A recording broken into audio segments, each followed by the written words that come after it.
You're listening to Got Your Six, Leadership Forged in Fire. I'm Dr. Traci, a retired U.S. Army officer turned business strategist. This is where I bring real talk, real leadership lessons, and battle-tested tools that shaped me as a leader and continue to shape the leaders I coach today. Each episode gives you clarity, courage, and the confidence to lead with intention. Whether the battles you face are in business, at home, or within yourself, let's lock in, get honest, and lead like it matters.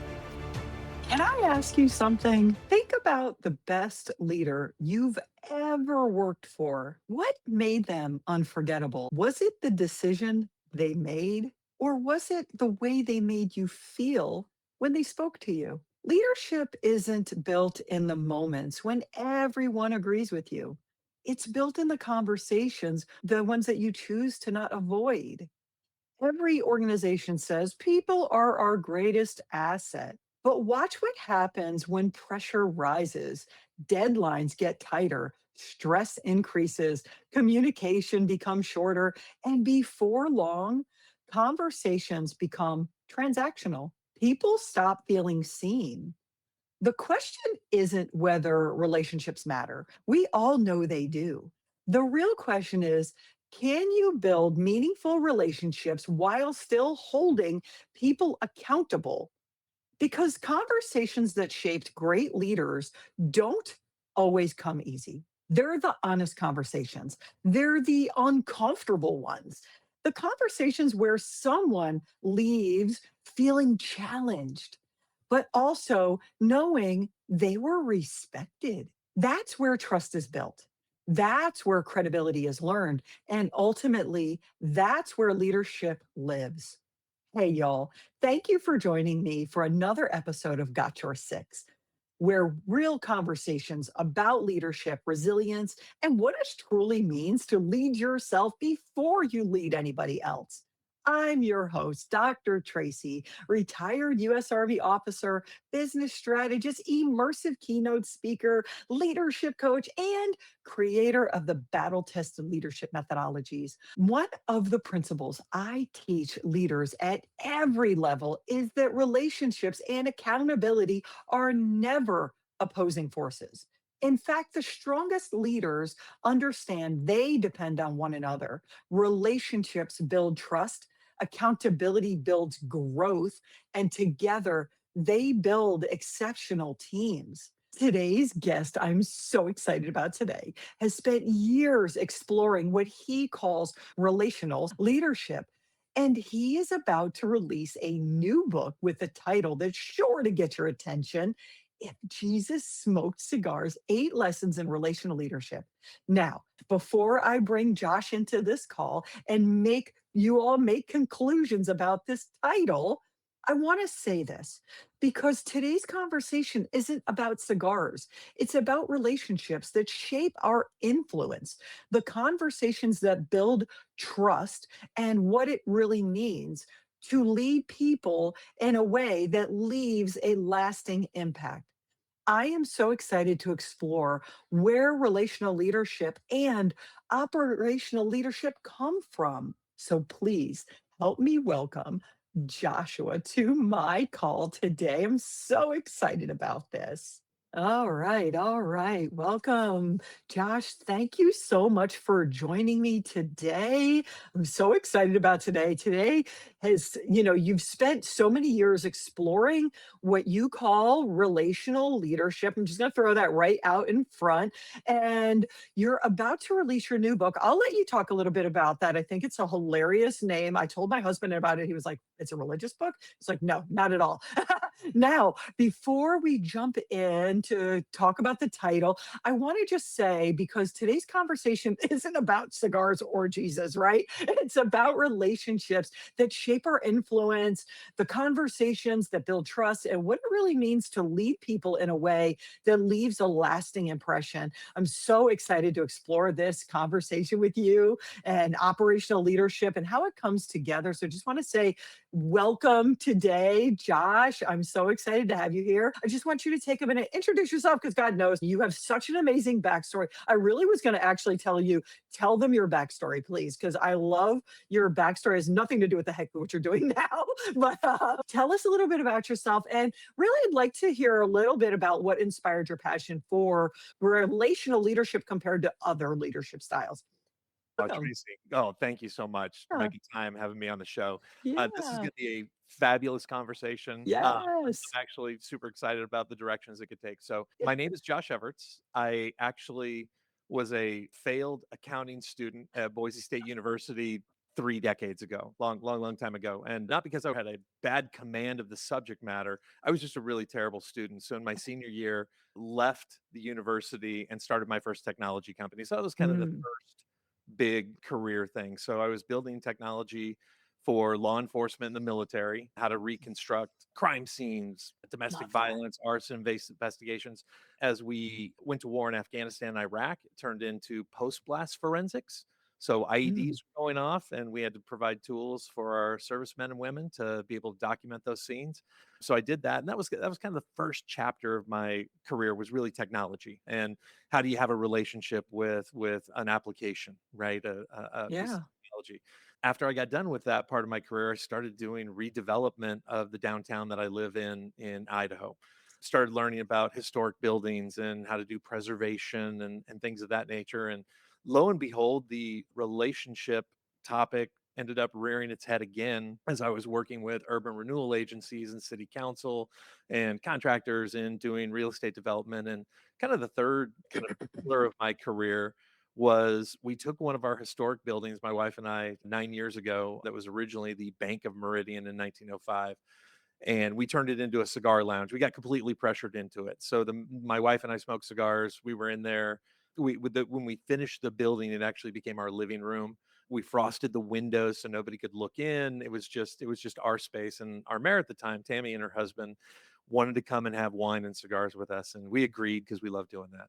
And they came in, and Tammy went full mayor mode on me. She's like, "You should really open a cigar lounge." I'm like, "I don't really like people." I'm like, "How's that going to work out for me?"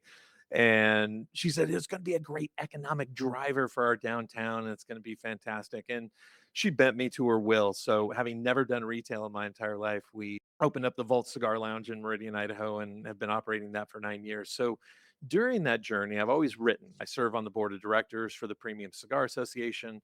I've been writing their tobacconist column for 5 years, and really what got codified for me is the common thread in all three of those very, very different professional undertakings that I've had for 3 decades is just the engagement and the collision with people.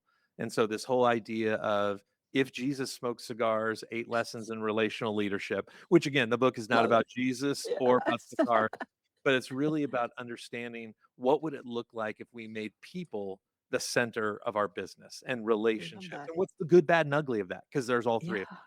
That's a little I bit.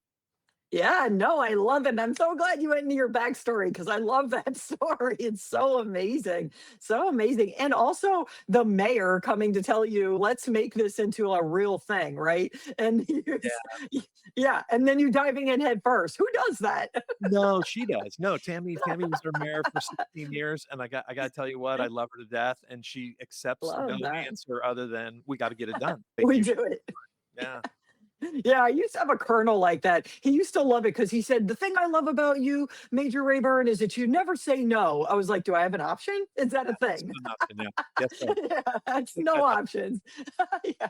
Okay, let's dive into it then. Many leaders that say relationships are important. Now, relating this to your relationship with the mayor and how she kind of bullied you into this scenario, I'm sure it really kind of took you to the next level of wanting to write and things like that and relating how all the pieces go together, in the aspect of leading through urgency or transaction, especially thinking about, your experience going to Afghanistan, not even as a soldier. I was there as a soldier. It was freaking miserable. I don't even want to know what your life was like. I mean, I can't even imagine those contractors that go over there without weapons. I don't even know how they survive, but I appreciate everything you did for the military and the government and the things that you created in your past life and then the things that you did to help keep soldiers and people safe on the ground. So I just want to, highlight that and thank you for that because that is a important piece of your history that enable people like me to be safe. So I just wanted to say thank you for that. Okay, let's dive in. What does relational leadership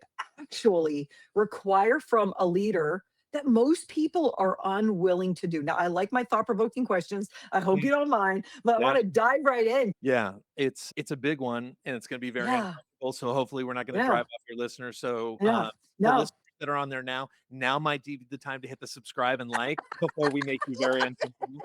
No, it's one of the yeah, lessons I write about in the book, and it's this idea of openness.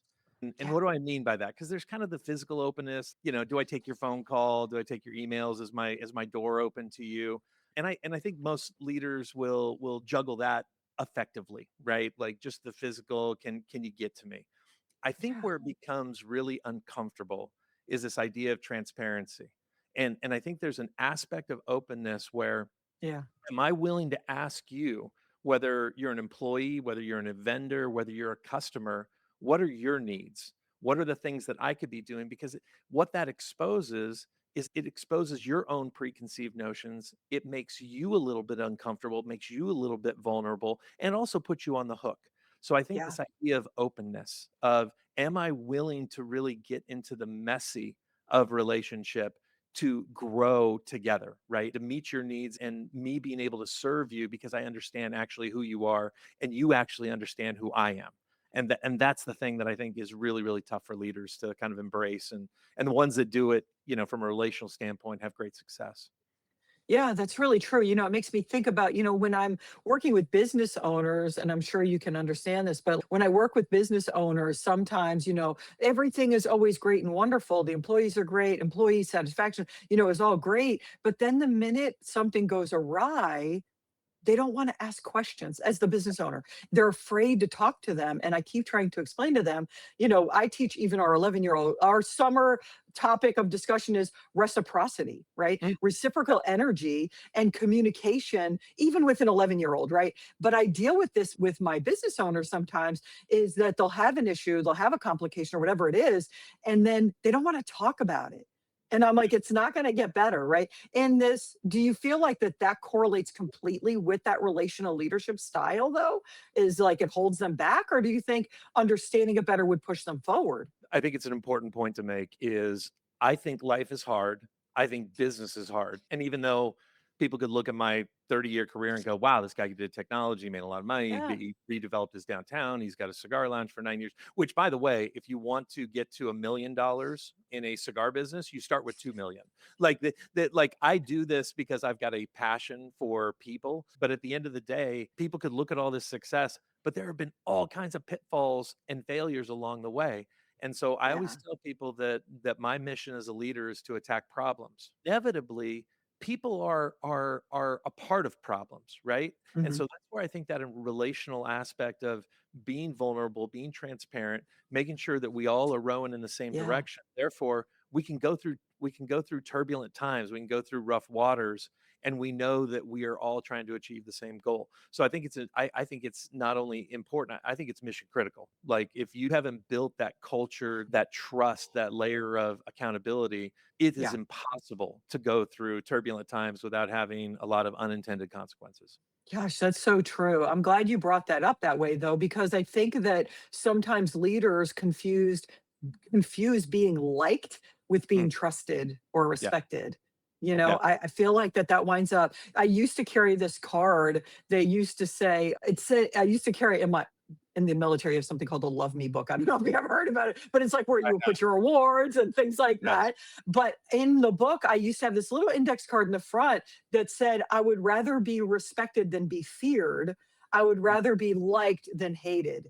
And I think that sometimes leaders get stuck with necessarily being liked and trusted as two like different things, but in essence, trust is huge, isn't it? It's something in relational leadership that it follows through. I feel like trust is a really big thing. Do you feel the same way with that? yeah, it's imperative. I think it's the last chapter in the book, the last lesson in the book, which is, and people will hear this and they don't believe me, but I really am an introvert. I don't derive energy from a lot of human interaction. Like Yeah. I enjoy time with my wife and I enjoy smoking cigars in my office. but I feel like I'm called to impact others. Like I've Yeah. been given a lot, so therefore lots, expected of me. And so in all that, the chapter lesson is you're not as a leader, you don't have to like people, but you're required to love them. And so That's I true. walk through what does that look like? I might not enjoy the engagement. It might not be something that's pouring into me. However, I owe it to you to be honest. I owe it to you to be patient, long Mm. suffering. And we take this definition of love and walk through it and apply it to business and how you can build that foundation of trust, that foundation that's based in relationship that allows you the access, the permission to go through tough times or even Yeah. challenge your employees. Because there's times that Yeah. this is not a big group hug, 60s love fest. This is Yeah. running profitable, organizations, and sometimes you got to trade paint, right? And it's got to be uncomfortable. I always Yeah. have this adage that in my career of hiring and firing people, that I'm very slow to hire and I'm quick to fire. So I want to make Yeah. sure I really understand the need before I bring somebody into the organization, really understand the role, what they're going to be held accountable to. And I'm very, very deliberate that we've identified the pain that we're hiring for. But at the moment, somebody is not in the right seat on the bus, using other business book kind of metaphors, Yeah. then they're gone. They've Yeah. got to go, because not only are they hurting us as an organization, but I'm hurting them because they're not in a position where they can have the most success in my organization. Yeah, wow. It's so funny. I was just going to bring up accountability Mhm. because I am a stickler about expectations. Yes. My husband and I own a business together. He basically runs instant digital marketing business, and we have many employees under him. But the thing I keep trying to teach our program manager, she's an amazing person, by the way, thank God. But our program manager, she has a hard time communicating expectations. I try to explain to her that it's just giving somebody the capability in the relationship of the two of you to understand what they're required to do, right? Having expectations be clear and things like that. And I think that in any relationship that's really important. And it circles back to trust, because even as a business owner or the employee, if you understand those expectations, trust can be built without any other, overpowering need to find a way to have that accountability in place, wouldn't you say? Oh yeah, for sure. And I believe in organizations as a leader. So first of all, I'm incredibly lazy. I don't like to do everything. I like to have Yeah. time off, Yeah. margin. Yeah. So I am always pushing leadership and decision making as Yeah. far into the organization as I can. I'm the same way. Yeah. Right? So my job Yeah. is to guardrails. I'm going to give you a road to drive on. Don't drive off the road. And I'm going to nudge you. And so therefore, if I'm going to expect those kind of attributes in people that I am managing, then I have to exemplify them myself, because that's Yeah. where the expectation comes from. So if I am being kind, if I'm being patient, if I'm being generous, if I'm being clear in my communications, then by extension, I'm expecting the people under me to do those same things all the way down the line. And Yeah. what that creates is just healthy culture and a healthy Yeah. organization. Yeah. And what I'll tell you about healthy organizations is that they attract healthy people. So you will have Yeah. more healthy employees, you will have more healthy customers, you're going to have healthier Yeah. vendor relationships when the health of your organization is where it needs to be. Absolutely. Absolutely. I mean, leaders can build that genuine connection while still holding people accountable for their Absolutely. performance, right? Because the thing is I'm the same way, actually. I don't believe in micromanaging people. I've never been like that. I was talking to somebody earlier, like I have fired soldiers. That is not even a thing that really happens, but I'm not going to keep people around that don't have a vested interest in what the end game is, right? And that's whether you're in a small element or a large element, whether you're here in the States or you're going to war, no matter what it is. And that, in retrospect to that, I was actually speaking to a civilian about that today. But the whole thing is, if you're not holding people accountable to their job, then why keep them around if you're doing their job for them? Like, Absolutely. syncing back to what you said earlier, is you're hurting their career in the long Yeah. run, right? Yeah. Because you're not holding them accountable. You're allowing them to be lazy. I hate to say that, but if you're not holding them accountable, if you're not giving them expectations, you're allowing them to be lazy and letting them then go to another job where that job has this expectation of them doing something. They don't know how to do it because you never put that in place. You know what I'm saying? Yeah, and let's get really Yeah. practical. So in a Yeah. cigar lounge, which is literally a room where people are lighting their money on fire. Make no mistake Literally. about it, literally what we do is we light our money on Yeah. fire.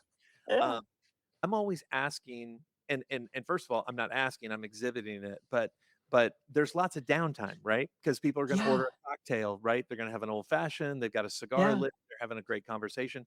But we have 32 chairs in the lounge, but there's times where we're not actively making a drink or not actively, selling a cigar or something like that. So what is the mission of the cigar lounge? And when we opened, our vision statement was to have a premium cigar experience where the primary currency we exchange is relationships. We wanted Mm. to make it about people. We don't have TVs playing loud sporting events or news programs or anything like that. We want people to be in conversation with each other. So we Yeah. orient the seats and pods so people can have those conversations. But in the margin, are we willing to go serve our customers by wiping down an ashtray? Are we willing to police up all the glasses, pour them a fresh glass of water, offer them another drink? There's a lot of those kind of things that it'd be very, very easy if I wasn't getting up and exampling those things, it'd be very easy for an employee to be just trapped behind the bar, right? And sitting Yeah. there behind the register. And that's not relationship, that's not community. And Yeah. so exampling those things for, our goal is to create this special environment because at the end of the day, they could get all those cigars, they could buy them online, they'd be cheaper, free shipping. Amazon already won the war for merchanting, right? Yeah. So Yeah. I don't look at myself as somebody who sells cigars. I sell experience. So is my experience all that it should be? And do my employees understand that by doing those acts of service, we're elevating the experience? So in the margins, look for those opportunities to serve a customer. Absolutely. And I mean, them walking around too, though, gives them an opportunity to communicate with the customers as well. I mean, I would assume, right? You like that cigar? Was that drink good? There's so Yeah. many data points. And the beautiful thing about the cigar culture is it doesn't discriminate. Yeah. It doesn't matter what color you are, what religion you are, Yeah. whether you And I have think, money, don't have money. As long as you had money yeah. to buy that cigar, you're a part of the Yeah. party. Yeah. Are you an out of towner? Are you somebody who's local? Like Yeah. it doesn't discriminate. And it's and Yeah. it's funny, men, women. It's one of the most beautiful subcultures and just experiential things that exists, I believe. Yeah, yeah. But There's yeah, no, it's funny. My husband and I, we actually own a seasonal location in Wisconsin. We live in Maryland, but we go to Wisconsin for the summer. And there's a group of guys that get together and sit around the campfire. They live behind the location we live in. And they invite my husband all the time. He doesn't smoke cigars. He Mm, goes over there with his glass of whiskey. They've got their thing. And they literally just sit around smoking cigars. And he just participates because it's just a good time, right? And it's yeah. the same thing, right? My son used to do our kids are adults. Our son used to do the same thing. There was a cigar bar that was at a location near where we lived. And we used to say to him, "Well, you don't even smoke. Why do you go there?" And he used to say, "It's the best way to make relationships." He Oh, yeah. always used to say that. It was crazy. And we used to say, "But you smell so crazy when you come out of there because of all the different scents." It's not like being in a room of cigarettes, right? That's just to me disgusting. Yeah. Cigars a lot of times have so many different odors, sweet smells, and Oh, yeah. all the things. So he'd come home and he'd smell like I don't know what. I can't even explain it because a lot of times it was sweet, but he would always come back and say it's about making relationships. Yeah. And so, yeah, go ahead. Go ahead. Yeah, it's people. No, it's Yeah. it's it's so beautiful, but there's also a messy side of that, right? Yeah. Because as people, we're Yeah. flawed, right? I Yeah. would love to say that I'm perfect all the time. My wife can attest to the fact that I'm not. Well, So it's taken her 32 years. Actually, it didn't take her 32 years. I think she knew in the first it took her 5 minutes. 5 minutes that I'm a hot mess. However, so in this thing where we're going to engage in relationship, we're going to have loss. Customers Yeah. die.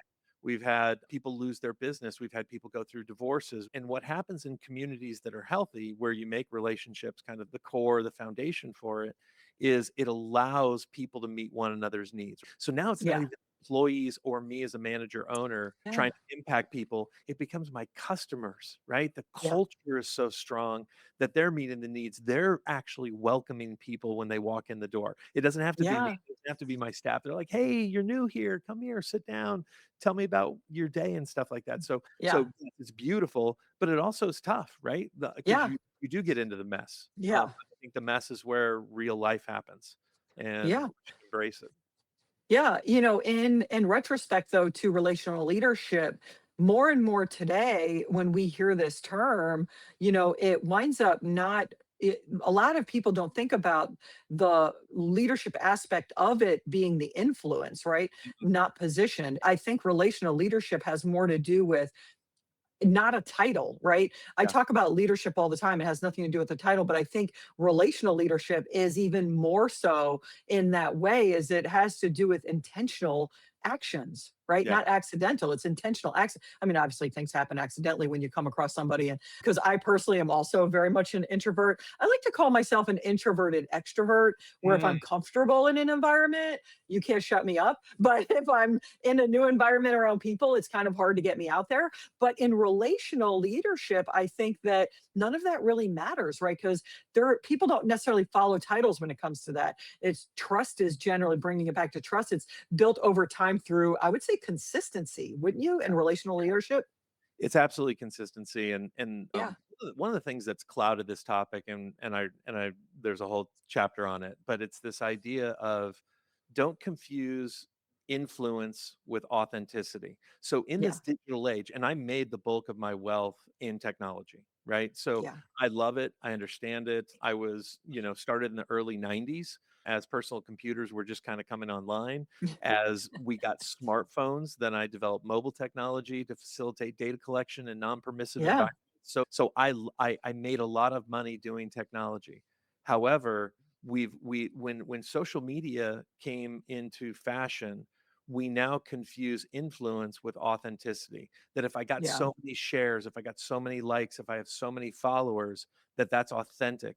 And I think that we've got to be very careful about that. And I see a pivot and a shift that's happening where in our cigar lounge, we're getting more young people that are coming in, and we Yeah. kinda have an unwritten rule that your cell phones get left at the door. So you've been in a skiff, I've been in a skiff, right? So Yeah. you got to check your phone in the box before That's you it. go in to have Yeah. sensitive conversations. And Yep. so we don't actually have the skiff locker outside our lounge, but people know that in the lounge our phones go down because now we're into Yeah. relationship. We're looking to get authentic Yeah. because that's the thing that's kind of been lost in this age of, Yeah. just uh, Everything in your noise. face. Everything's in your Yeah. and everything's Yeah. 30 seconds, and it's a swipe, it's a swipe, it's a swipe, Oh, it's a swipe. yeah. Yeah. And that's not relationship. And just because my mom liked my picture, doesn't mean that I have a healthy relationship with her. And I can Right, speak right. directly to Yeah. that. But Yeah. yes, yes, Yeah, that's so true. It just makes me think, our kids, our daughter was, when I was deploying, I wound up getting her a cell phone. She was like 15, those old flip phones, right? So that way I could communicate with her when she was like 15. But our unwritten rule in our house was when we spent time as a family, you put your phones down. If you're in the living room by yourself, I don't care what you're doing, like whatever. But the minute we are in the kitchen, we're together in the living, or if you have an added human, you're putting yeah, your phone down. And it was kind of funny because when our son started dating his girlfriend, Hannah, hopefully they don't listen to this. yeah. Turn off your They've been together. cameras, don't Yeah, listen. Listen. yeah, they've been together 7 years now. But when she first started coming over, I'm a kitchen person. I love cooking. My kids living in the kitchen with me. I have an open floor plan, so everybody's always in the kitchen, right? And so the kids come out and they're doing whatever. And Hannah, unbeknownst to the world of my house, right, comes in and she's face down in her phone. And Yeah, the three of us, my daughter, my son, myself, are on the other side of the island just staring at her. yeah, And my son finally goes over to her and he picks up her phone out of her hand and he sits it face down on the counter. She has never picked her phone up again in family time again. But somebody had asked me one time, how do you regulate that? Like, how do you, people who have younger kids now, right? How do you yeah, regulate that? Well, I have an 11-year-old granddaughter right now, so we're circling back because it's even worse now, right? But yeah, how do you regulate that? And I said, well, in a relationship, we just enforce it. We yeah, require it. We require communication, right? I yeah, require eye contact. I'm not looking at your forehead to have a conversation with you. I yeah. will wait. Yeah. Tracy, you get. I think in life you get what you incent. So Yes. a couple years ago, I decided that at Friday at 3 p.m. my time, Mountain Time, I put my phone on a charging thing that's not in my bedroom, and I don't pick it back up until Sunday evening about 7 o'clock, just to check my calendar for Monday. But Yeah. I don't have a phone on me for the weekend. And much like your family, if we go to dinners, anything like that, we're together, our Yeah. phones aren't in the room. They can't No. can't be No. in the room, right? So what happened? Did I all of a sudden start missing out on relationships and things on the weekend and golf with the guys and whitewater rafting and all those things? I didn't. What No. happened is people would find other ways to get a hold of me. People know where I live, or they would Yeah. come down to the lounge, or they would, go to the golf course because they know I like to hit balls early in the morning, and we would Yeah. we would connection that way. And so what I got just much healthier relationships, that it wasn't this sitting on my Yeah. phone with my 10 email accounts, trying to answer them all in text messaging and all that kind of stuff. So Yeah. you get what you incent. And so Yeah. I think it's tough for people, especially Yeah. this kind of upcoming generation, to look at the phone. Now, what I will say is this world is now built around smartphones. So the Yeah. negative to that is I can't tell you in this post-COVID world how many times my wife and I have gone to dinner where we'll sit down at a restaurant and they'll be like, "Oh, scan the QR code for the I menu." know. And Yeah. we'll look at Oh, them and be like, "We don't have phones." And you think we told them like that we're unicorns and we have horns yeah. growing out. Yeah. Like, what do you mean you don't have a phone? I'm like, I don't have a phone. I went to pick up a Yeah. FedEx package. And they're like, "Oh, give me the tracking number." I'm like, "Well, I have no idea." And they're like, "Oh, just check Oh, your yeah. email." And I'm like, Yeah. "Oh, I don't have a phone on me." And they're like, Yeah. I said, Uh, "But I have a driver's license that has my name yeah. and address that's Yeah. the exact same And one you that's on can that search. box." Yeah. But they can't look like we have Yeah. engineered a world that requires Yeah. these things now. It's true. And it's great. That's And I love true. technology. I'm I, not an anti-technology guy. right. I think Yeah. that I'm fighting for people and Yeah. relationships. So Absolutely. You know what though, as I've done a lot of research on, and younger people now actually are looking for, and only because our granddaughter, when she's out on the campground with us, she mm, does not have electronics. She's with us all summer, and mm, she does not have electronics. Even her phone, she originally in the beginning of the summer had made the choice. She wanted her phone off during the day. She was leaving it in our campsite, and she would go out for the day. But the problem was, that's how you carry your music, right?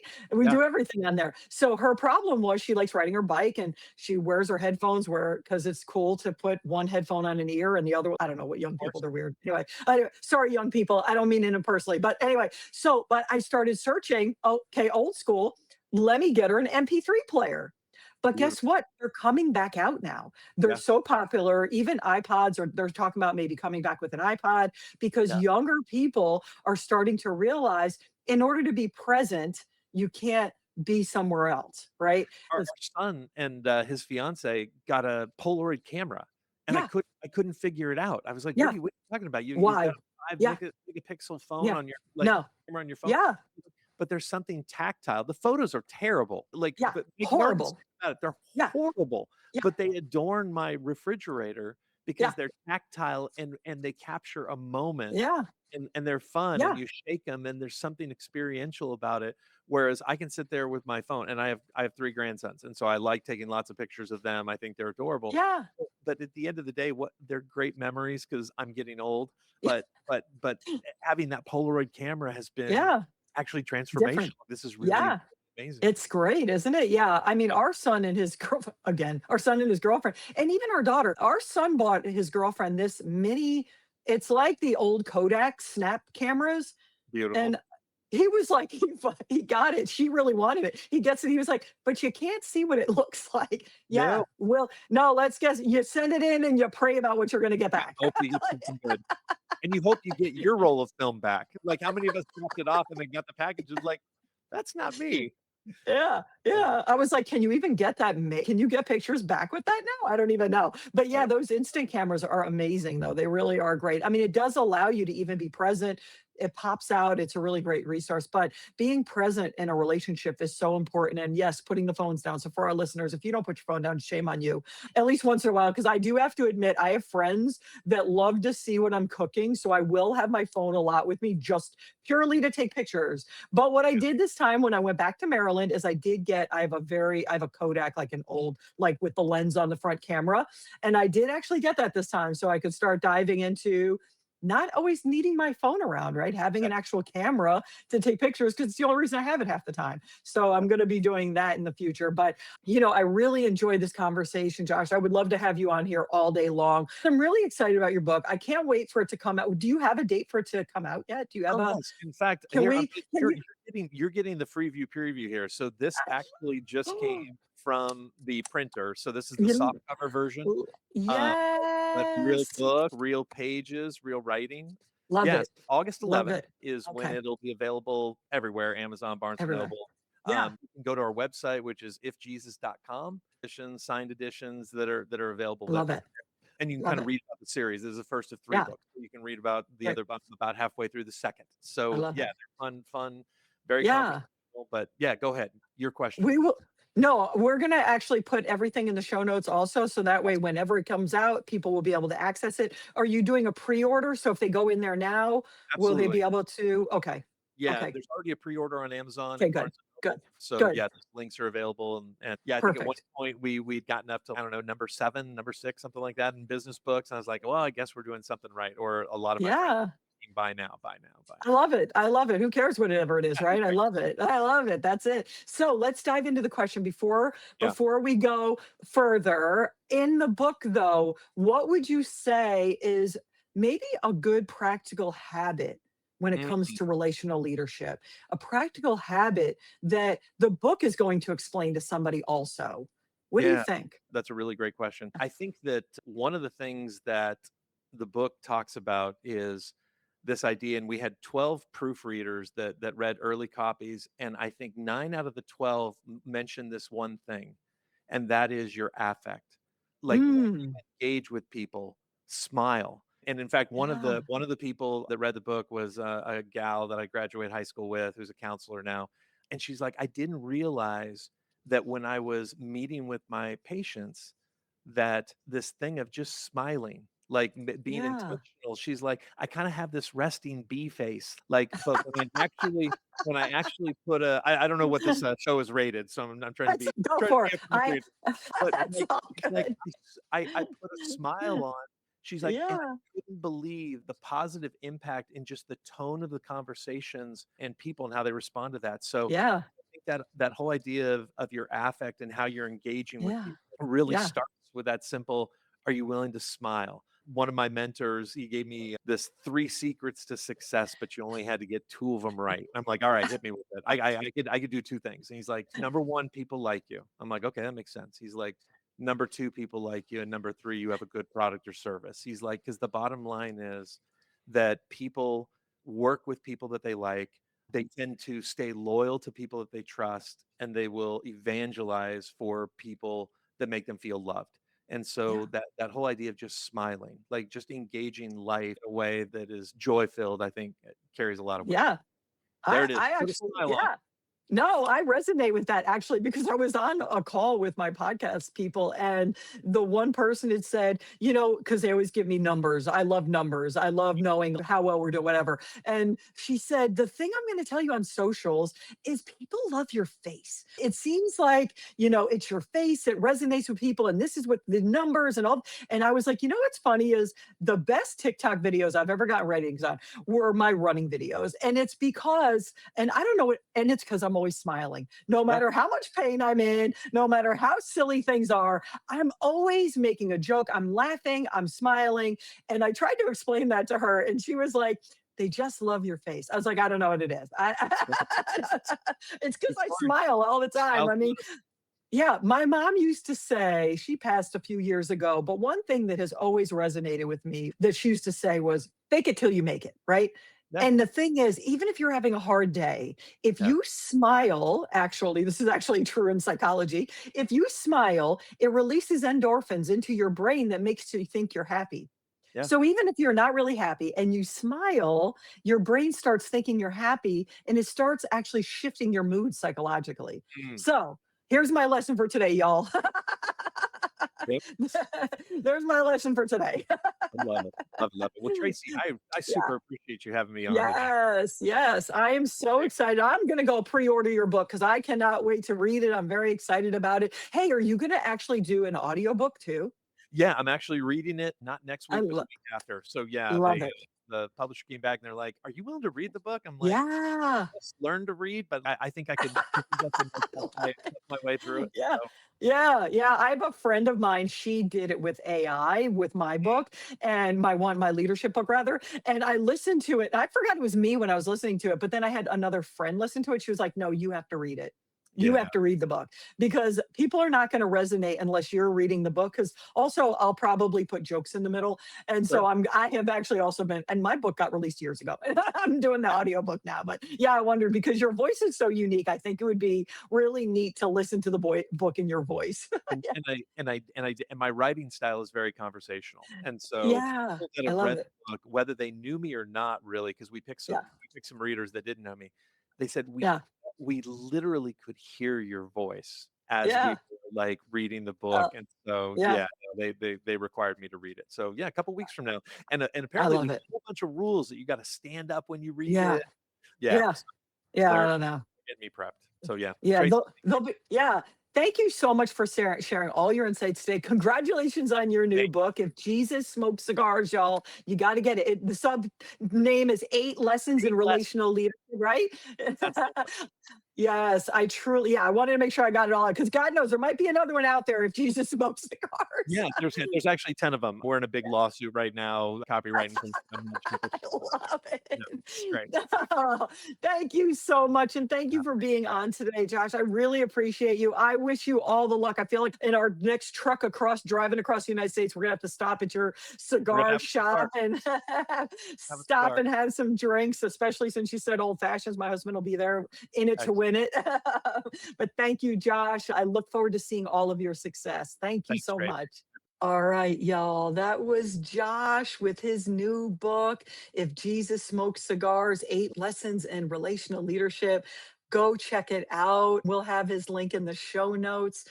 Guys, I'm so glad you were here with us today. If you're looking for deeper conversations, ongoing leadership development, and a community of people committed to becoming stronger leaders, I'd love to welcome you to one of my membership groups, whether you're a business owner, senior leader, manager, or simply someone committed to personal growth.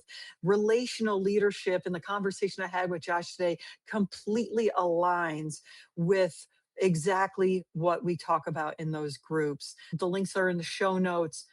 Please make sure you subscribe. Follow me for the future.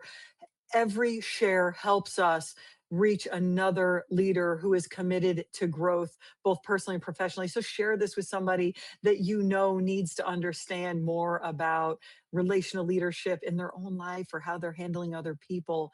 Until next time, lead with courage, lead with clarity, and always leadership is not about perfection. It's about progress. It's about showing up. It's about doing the work. It's about having the courage to lead when it matters most. And remember, guys, I've got your 6. Leadership isn't found in comfort, it's forged in fire. Life will test you. When you create stability through your choices, you don't just calm the chaos, you build momentum. Stay steady, stay strong, be decisive, and most of all, lead with intention. And remember, I've got your 6.